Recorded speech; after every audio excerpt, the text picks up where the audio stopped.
TV.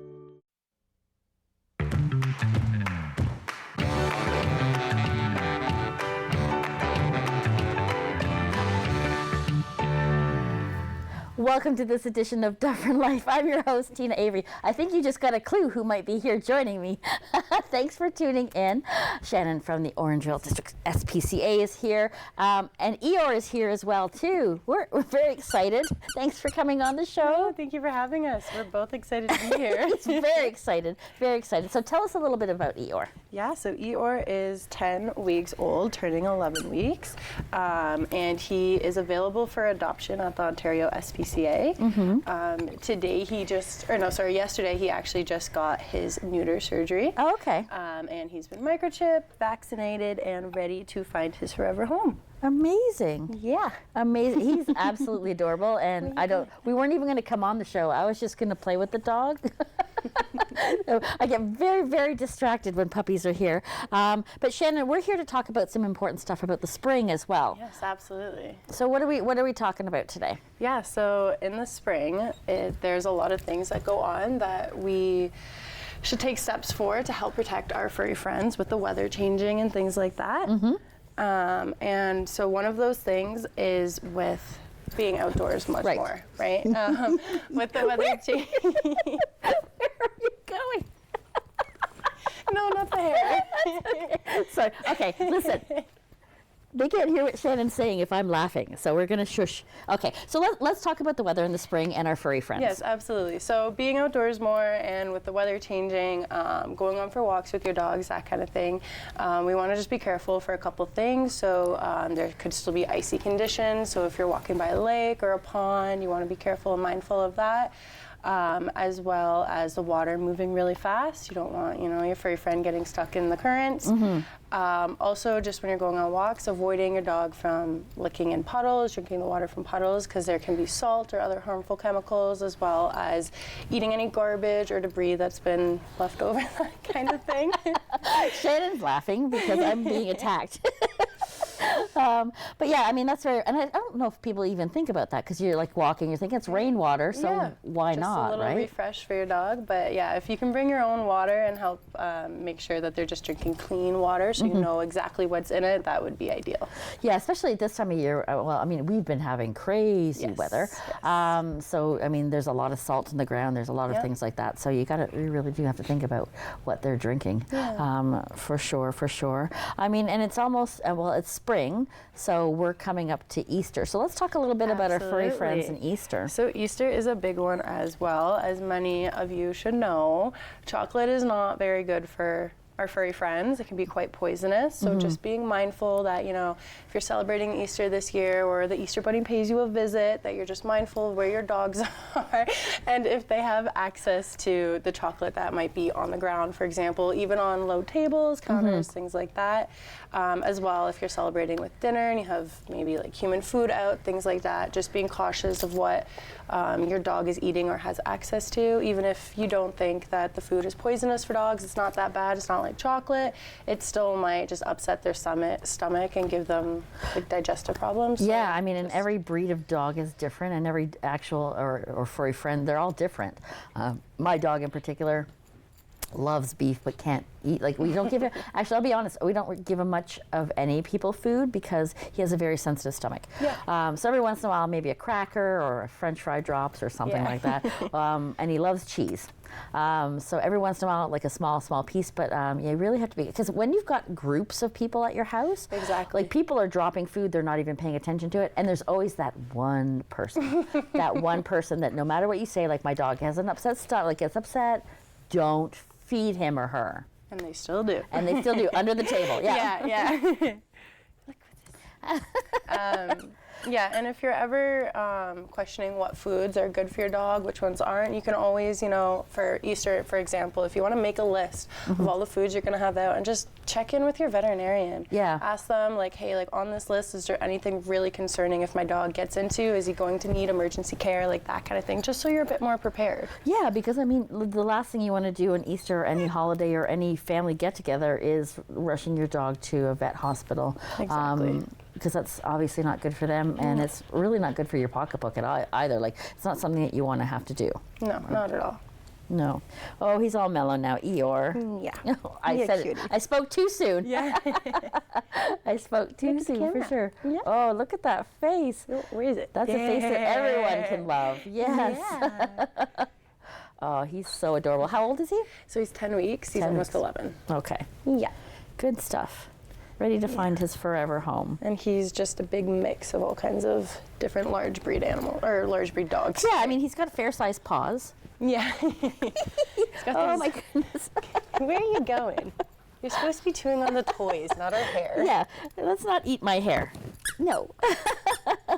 Absolutely.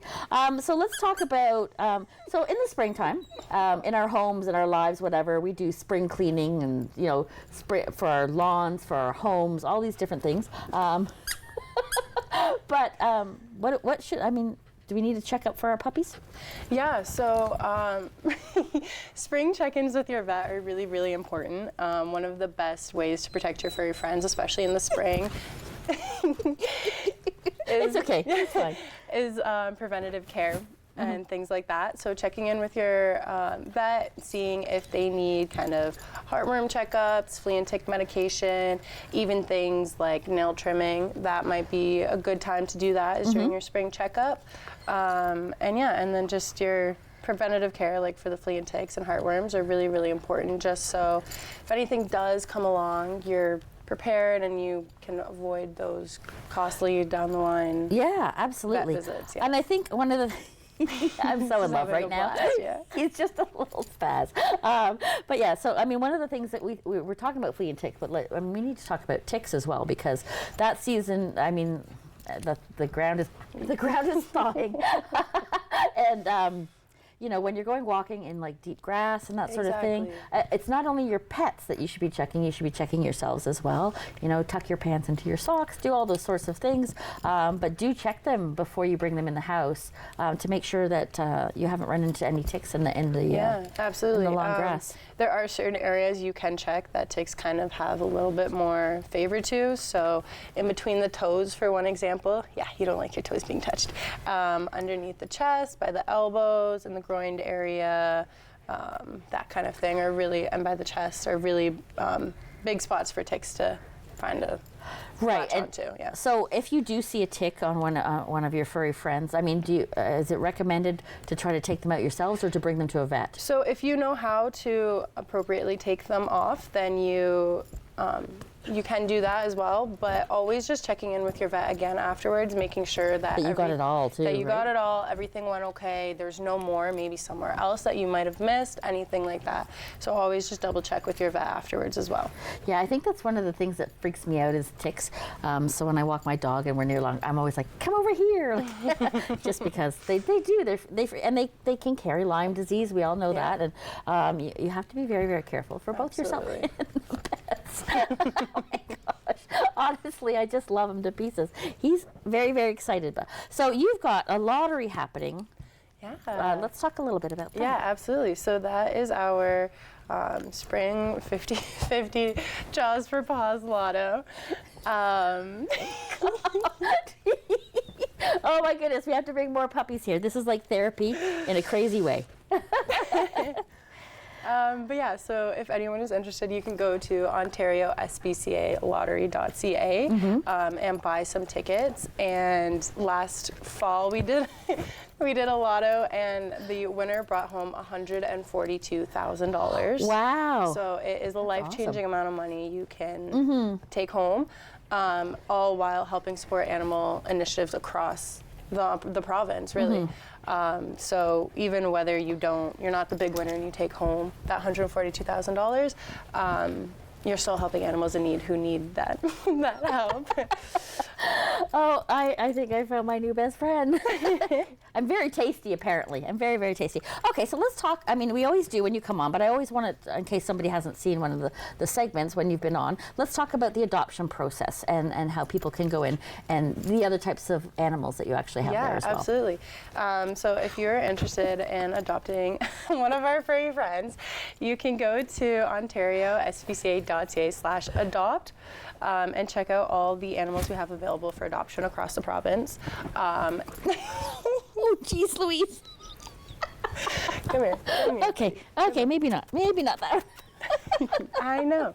You're very cute though, but you're a monster. You're such a monster. Oh my goodness, that was a lot. Anyways, we were talking about adoption, so let's talk a little bit about that process. Yeah, so you can visit our website at ontario.svca.ca/adopt to check out our adoptable animals. And then if there's any that kind of spark your interest, you think you might be a good match for, you can reach out to your local animal center and come in to do a meet and greet and meet that furry friend, see if you're a good match, and then go from there. All of our animals come spayed or neutered, microchipped, up to date on all their vaccines, and come home with a bag of dog food from Royal Canin to help smooth the transition. And we have anything from cats, dogs, kittens, puppies, rabbits, birds, rats even, anything like that. She gets me until she says rats, and I mean, I know some people are into them. I just can't fathom having a rat. But I mean, there are some people, and they make good pets apparently. Yes, they're very social, very intelligent. Yeah. That just kind of creeps me out a little bit, but but they have them if you want one. Absolutely. So I mean, when people are thinking about getting a new pet, I mean, I think it's important to really analyze why you want the new pet. Like, because a lot of people will be like, you know, it's Christmas time, I'm going to give a pet, or my kids are young and maybe I should get, like, I mean, there's always good reasons to have pets. I mean, they're amazing parts of the family for sure. But I think that they really need to kind of look at the type of pet that they're getting. Absolutely. And the fact that this little one is going to be much, much bigger, right? Yeah. So it really is a long commitment.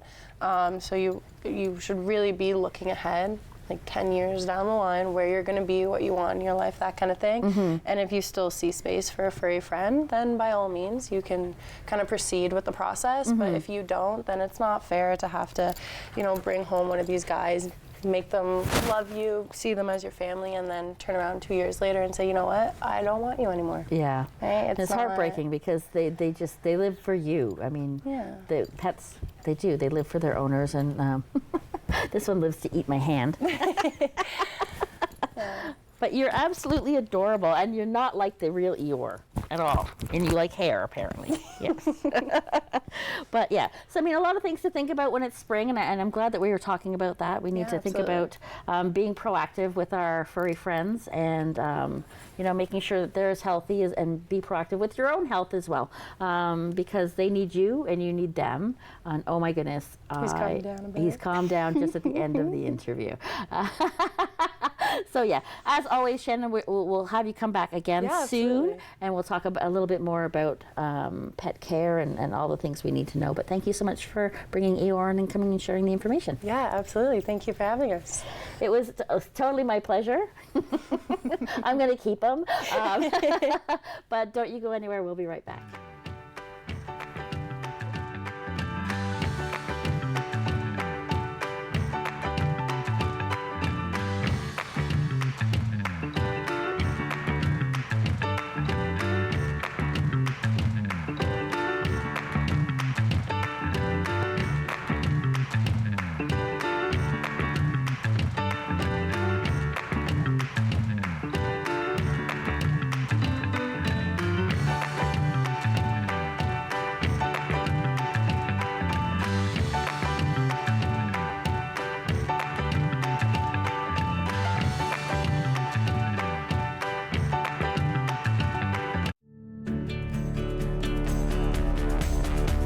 This program is brought to you by Rogers Xfinity, connecting you to more of what you love.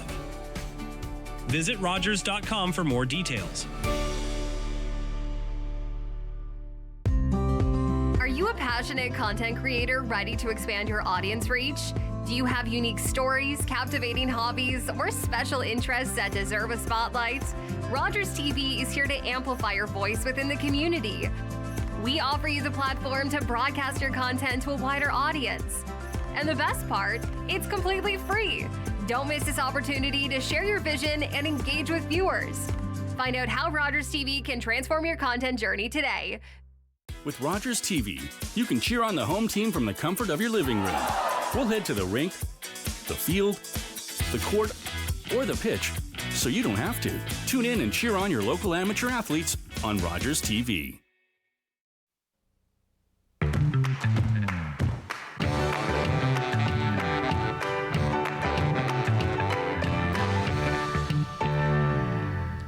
Welcome back to this edition of Dufferin Life. Thank you so much for staying with us. And if you're tuning in, as always, you're tuning in at a great time. So April brings a lot of things. They say April showers bring May flowers. There's Easter, but there's also a really important week that happens near the end of the month, and it's Earth Week. So my next two guests are here, and we're talking about sustainability. We're talking. It's really, really important. So I'm going to stop talking and introduce them so they can start talking, and I'll be quiet. So we have Diana. She is from the Credit Valley Conservation Foundation. We have a familiar face. We visited him on his location. He's visiting us on ours. We have Phil from the Good Lot Farmstead Brewery. Thank you so much for joining me. Thank you, Tina. Great to be here in the set. I know. Studio. I got to tour your entire property the last time we saw each other, and that was fantastic. It's fun. And now you get to see what happens behind the scenes when you're here on the set. So I want to thank you both for coming. And I mean, what we're talking about is really, really important. But first, we're going to start with Diana, and I want to talk about the Credit Valley Conservation Foundation. And what's the foundation all about, and what are your initiatives? So I'm Diana Gomez, Executive Director. I've just joined the team for the foundation side. So the foundation is the charitable arm of the Credit Valley Conservation Authority. Okay. We established in 1964, and we exist to inspire people, inspire communities, and inspire all of the neighbors living across the Credit River watershed to join CVC in its mission of protecting the environment, and of course because it sustains us and connects us all. So that is the role of the foundation, to raise awareness of conservation projects taking place, and also raise critical funds to fund those projects. Well, that's it. I mean, I think, and I've said this before when other people have come on with different organizations, and I think there's a lot of people out there that just go, oh, they're going to get government funding. They're fine. They don't need that. But that's why we create this awareness, and we talk about the fact that you have to fundraise in order to have these initiatives to happen. And and I understand that you're acquiring land, and that is to help the watershed. But tell us a little bit about that as well. Yeah, so you're right. The community involvement is a critical component of what the foundation is doing. So CVC has lots of different projects in conservation, and we focus on a few primarily. And one of them is the Credit Valley Trail, and with that is land securement and acquisition. Okay. So the Credit Valley Trail is a 100-kilometer trail that we're trying to connect within the entire Credit River. Okay. It actually starts here in Caledon, and it works its way through Mono, Erin, all the way down to Port Credit in Mississauga. Okay. And the idea is to connect the trail and connect communities. So part of that is also land acquisition and securement. We believe in acquiring lands that are environmentally safe and protect them, as well as they are going to be helping us secure optimal route for the Credit Valley Trail. At this time, we're actually evaluating 7 lands. Okay. We're in different stages of negotiation, but the idea is to acquire them and to build into the Credit Valley Trail, which of course is for everyone to enjoy. And we all understand the importance of the environment and maintaining of these ecosystems and green spaces for our own well-being, but for future generations. Absolutely. I mean, you can't talk about it enough and how important it is, because I understand there needs to be developers and all the sort of things that are happening in the times that we live in. But land can be acquired so quickly and developed, and then you look like where I grew up. I drive there now. I'm like, that was all trees before. That was a park before. That was all these things, and then and if we don't pay enough attention to it, it will be gone, and we need it. Yeah, there is a growing population for sure. And so we're trying to maintain land space so that people can enjoy. There's a lot of people living, playing, and working in the area of the watershed community. But we want to make sure we also are supporting our ecosystems. And the Credit River is a biodiverse river. It has a lot of different types of species. We have hundreds of bird species and fish species, and over 1,300 plant species. So it's definitely an ecosystem that is quite different from any other region. And part of preserving it is to maintain those lands so that we can enjoy those natural spaces. Absolutely. Okay, Phil, you're up. So let's talk about this initiative. And I believe this is a new initiative this year, correct? This is actually the second year we've done Okay. this. And so we came up with this idea last year to support the Credit Valley Conservation Foundation. We have the Credit Valley, a feeder tributary running through our property. So we've been very involved with the CVC for 16 years since we purchased our farm. And we planted 9,000 trees to protect the shorelines and things like that. And in working with Evan down at Terracotta, we came up with this idea to make beer out of maple sap. Yeah.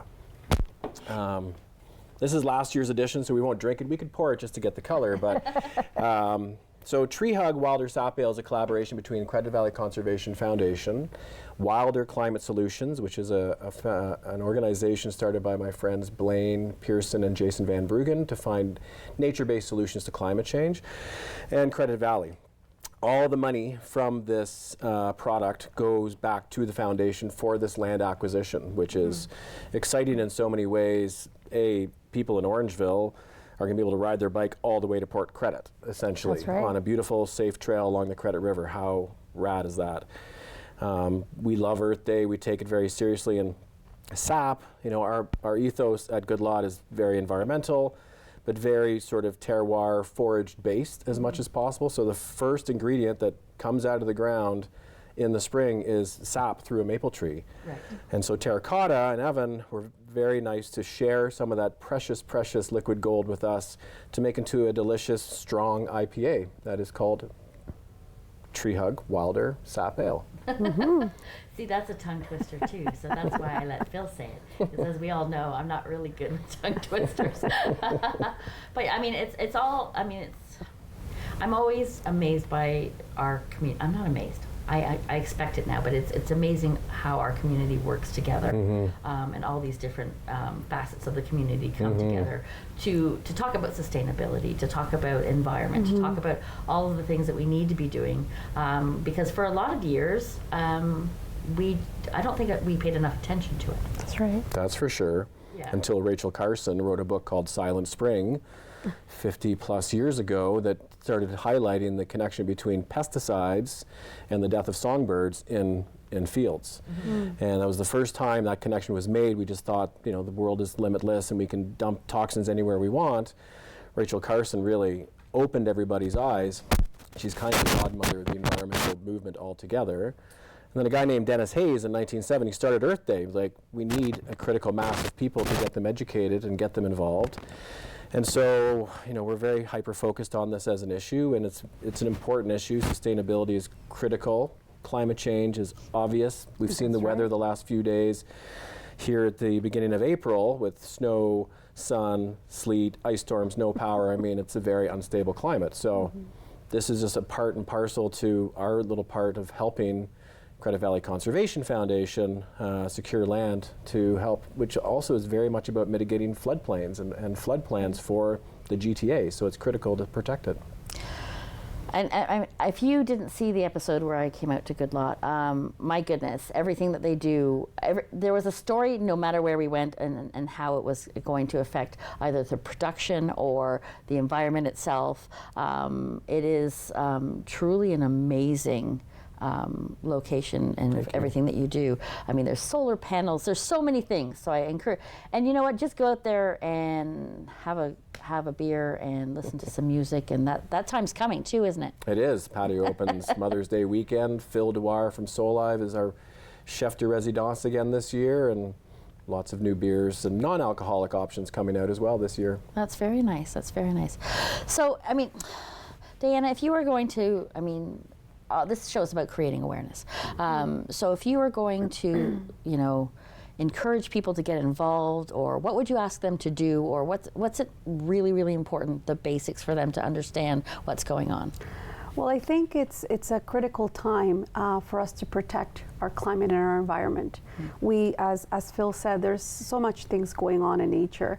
It's a critical time for us to support. So I would say to the average person, support these local initiatives. They're wonderful. They are 100% Canadian. organization doing wonderful work out there, which is really important at this time.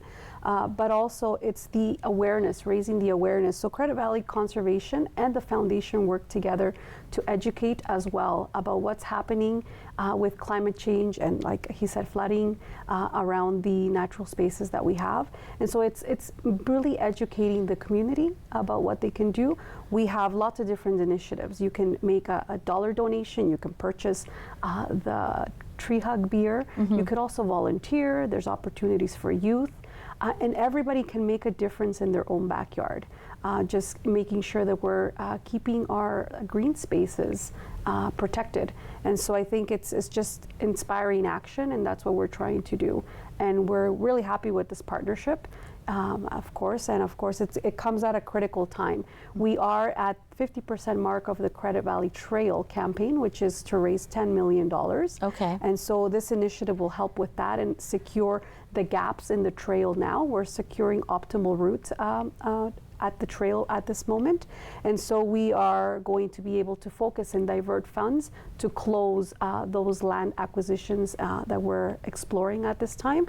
And we really see gaps right now in Mississauga and Brampton specifically. Okay. And that's what we're looking into. And so it's a very exciting time to keep connecting the trail. We already secured 76 kilometers of the total 100 kilometer trail, and we've already connected 17 parks. So you're right, it's going to be connecting all of these communities, 9 municipalities, all of the cities involved. And also it creates tourism for everyone. So, you know, it's a really important trail. It was a vision that started many years ago, and we are reaching its 50% mark, which is really exciting. That is extremely exciting, for sure, for sure.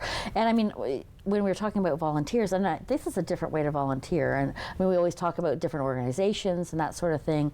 And I always say that volunteering and supporting an organization doesn't necessarily mean handing over money, because some people don't have the funds to do that. We're in an economical climate right now where there's a lot of people that are struggling. But all of us have a little bit of time. A little bit of time that we can donate. And I mean, I'm so glad that you guys were here to talk about all of this and to let us know what was going on and how exciting it is. And it's great to see you again, Phil. And I've tried this. This is delicious. So yes, it is. It is absolutely delicious. But you know, support the Credit Valley Conservation Foundation and Credit Valley Conservation itself. I just.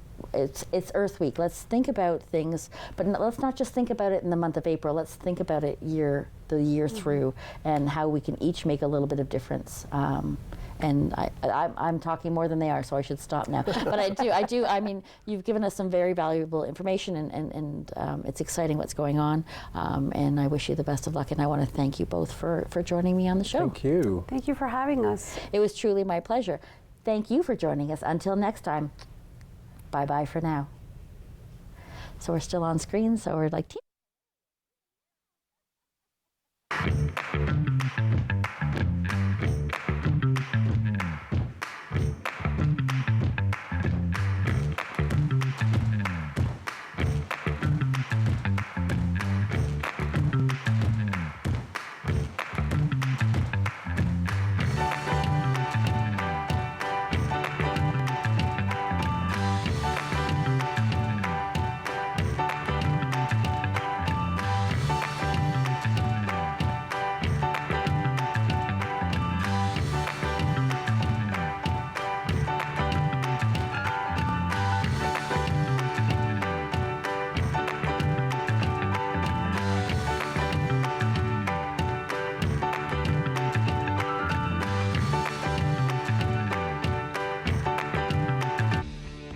Connect with us by visiting our website or email us at comments@rogerstv.com. This federal election will reshape Canada's political landscape and our country's approach to domestic and international issues. Get to know the candidates running to be your MP and represent your interests in Ottawa. Hear from your local candidates during Rogers TV's coverage of the local campaign. And on election night, Rogers